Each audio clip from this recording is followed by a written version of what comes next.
ورحمۃ اللہ وبرکاتہ۔ Sunday special bulletin کے ساتھ میں ہوں جاسمین اور آپ کے لیے لے کر آئی ہوں AQ گلوبل نیوز۔ نمائندہ خصوصی روزنامہ پاکستان ملیشیا فاروق ڈوگر کو انٹرویو دیتے ہوئے SM اطہر قریشی نے کہا کہ PDM کی ناقص حکمت عملی کی وجہ سے موجودہ حکومت اور اس کے اتحادیوں کو کھلا میدان مل گیا اور ایجنسیوں کی سپورٹ کے ذریعے وہ اعتماد کے 178 ووٹ لینے میں کامیاب ہو گئے۔ انہوں نے یہ کہا کہ میں دعوے سے یہ بات کہہ سکتا ہوں کہ اسمبلی میں اس دن حاضرین کی تعداد جو ظاہر کی گئی اس کے اعداد و شمار غلط تھے۔ اسمبلی میں موجود ایک ممبر قومی اسمبلی کے حوالے سے بات کی ہے کہ ہمیں زبردستی ووٹ دینے پر مجبور کیا گیا ہے اور اس کے پیچھے کس کا ہاتھ ہو سکتا ہے آپ خود سمجھدار ہیں۔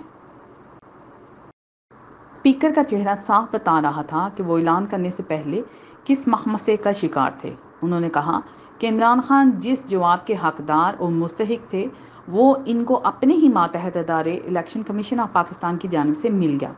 تحریک انصاف کے کارکنوں کے حوالے سے انہوں نے بات کرتے ہوئے کہا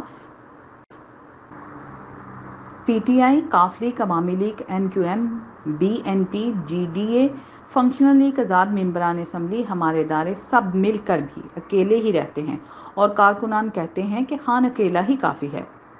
دوسری متحدہ اپوزیشن کے اتحاد پر کارکن اور عمران نیازی خود بھی طرح طرح کی باتیں بنانے میں مصروف رہتے ہیں۔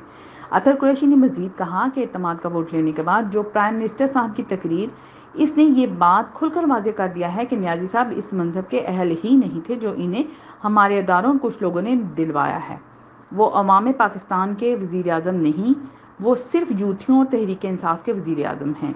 دھمکیاں دے کر لوگوں سے ووٹ لینے والا کبھی عوام کا وزیر اعظم نہیں ہو سکتا اور نہ ہی یہ کسی تہذیب یافتہ معاشرے کا ذمہ دار ہو سکتا ہے اور اسلامی ریاست کا ذمہ دار ہونے کا تو تصور ہی نہیں کیا جا سکتا۔